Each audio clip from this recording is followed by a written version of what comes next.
mentioned just earlier on the fact that you've got many sort of different hats that you wear and many different roles and so forth, and yes, there's certain roles within the sort of business and within the industry, but you also do a fair amount of work within the third sector, the not-for-profit sector as well. You've had a sort of a continuous involvement with that. So talk to us a little bit about some of those initiatives that you've been involved with, and more importantly, how do you add value, and how does that add value to your personal and professional growth?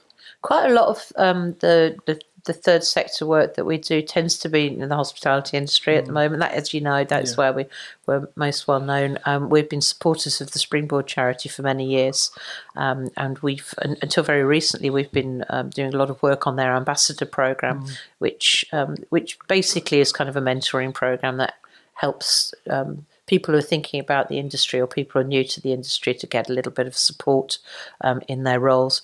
We do something similar with the Institute of Hospitality. Also within Springboard, we support Future Chef, which is a program, fabulous program. If you ever get a chance to go along to a school that's doing a Future Chef competition, go. It's just young people who are thinking about a career in hospitality. They compete across the country. They produce their food, and local schools, lots of local schools get engaged. It starts off with thousands of kids, and you end up with one winner at the end of it. But they are extraordinary young people, and that's such a great thing to be part of. We also work with Craft Guild of Chefs on National Young Chef of the Year, which we've sponsored for many years. So we do a lot of work around that, but also in terms of inclusion. I'm on the Apprenticeship Diversity Champions Network, and that's very broad.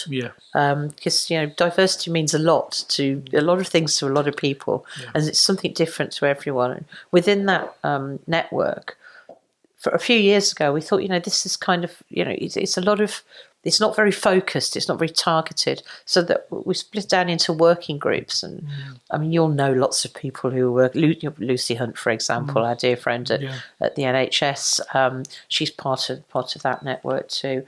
And we all worked on different projects.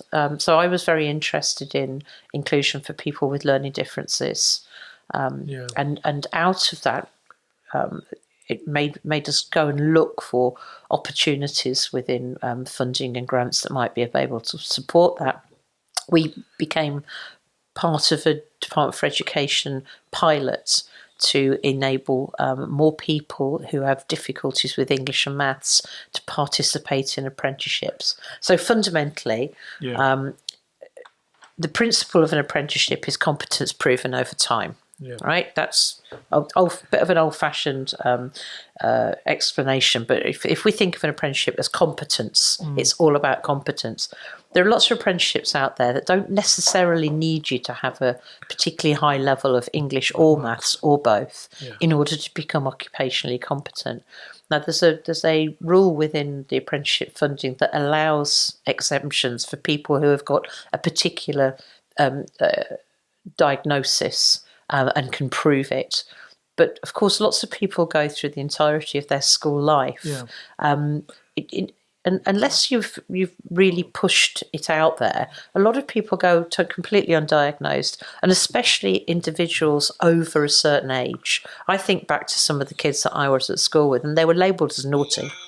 They weren't naughty, they were just labelled as naughty because their behaviours weren't the same as you might expect for other people. But it doesn't mean that they couldn't get to be fantastically occupationally competent. So we're undertaking this pilot at the moment. It's been really successful. The first 9 months, we've had 10 times as many people go through it as we had in the whole of the previous year. So it's really important to me. It ends in May.